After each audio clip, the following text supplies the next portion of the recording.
Buenos días, quien le habla, Aile Tobar, estudiante de la Cátedra Derecho de Amparo de la Universidad Católica Santa Rosa. En esta oportunidad les voy a conversar sobre el procedimiento vigente en Venezuela para llevar a cabo los juicios de amparo constitucional autónomo. Este procedimiento fue establecido por la Sala Constitucional del Tribunal Supremo de Justicia en sentencia número 7, de fecha 1 de febrero del año 2000. Acaecida en el caso de José Amado Mejía. La Sala Constitucional estableció las diferentes fases en que se va a desarrollar este juicio de amparo. En primer lugar, tenemos la presentación de la demanda. La demanda puede ser presentada de forma oral o de forma escrita. De forma oral, como lo establece el artículo 16 de la Ley Orgánica de Amparo, el juez debe recogerla en un acta.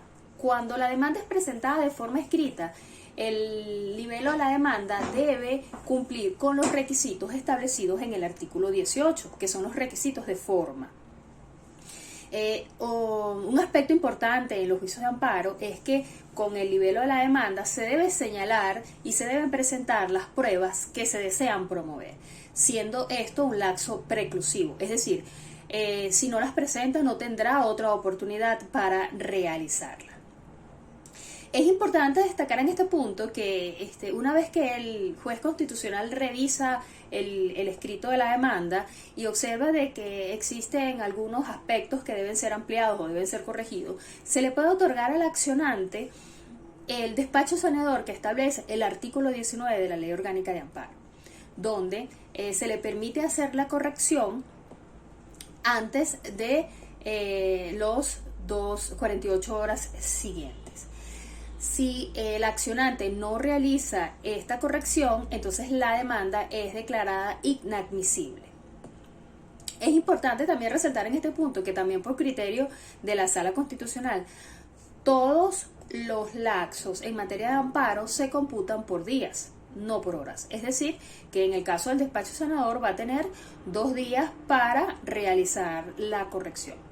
También es importante que digamos acá en este punto que la presentación de la demanda, el accionante puede hacerlo sin la asistencia o sin la representación de un abogado, solamente para la presentación.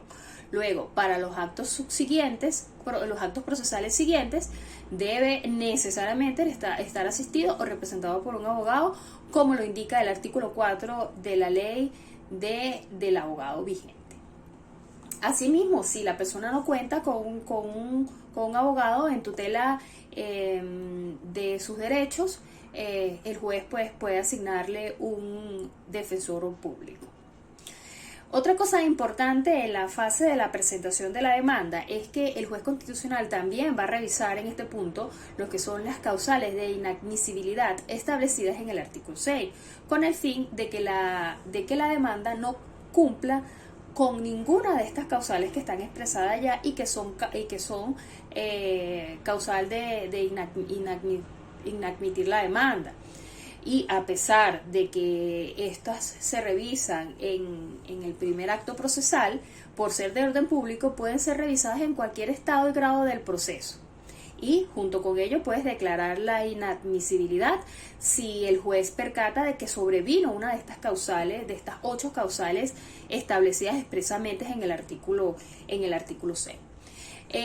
Pasamos a la segunda fase una vez que se admitió la demanda. El juez admitida la demanda, comienza lo que es el proceso de citación y de notificación. Se notifica al Ministerio Público y se cita al demandado. Los medios de notificación pueden variar. Puede ser a través de fax, de una llamada telefónica, puede ser a través de un correo o cualquier otro medio interpersonal, siempre y cuando se pueda dejar constancia de esta actividad probatoria. Se citan a las partes para que concurran al tribunal para que conozcan el día en que se va a llevar la audiencia constitucional oral. Cabe destacar de que esta audiencia se va a llevar dentro de los 96 horas, o es decir, 4 días, después de que la última notificación esté notificada, o sea, es que sea positiva, vamos a decirlo de esa manera. Luego entramos a lo que es la fase de la audiencia constitucional oral.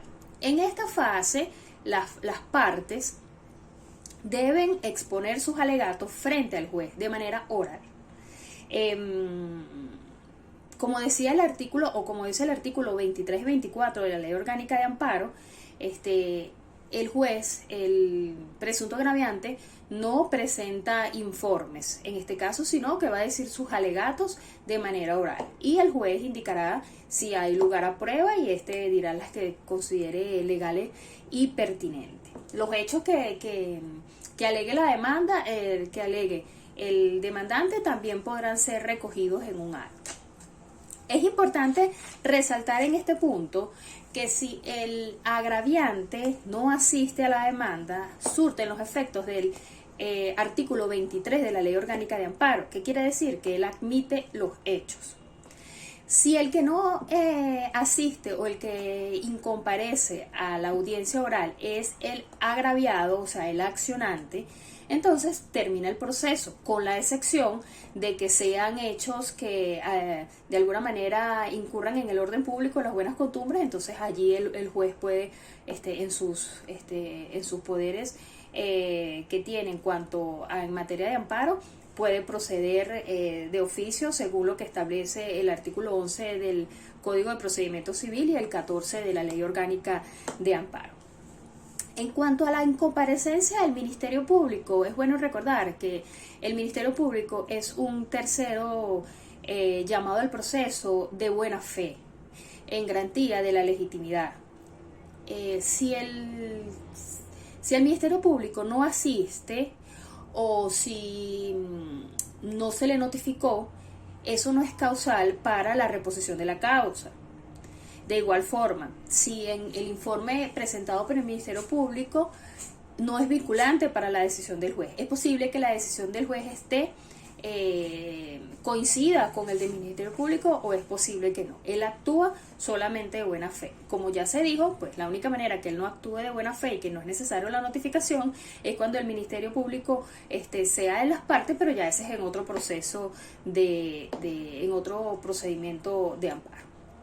Continuando con el procedimiento que dicta la sentencia número 7 del caso de José Amado Mejía, es importante también destacar que la Sala Constitucional ha dicho que en la audiencia oral constitucional el juez puede interrogar a las partes y a los concurrentes en ese momento.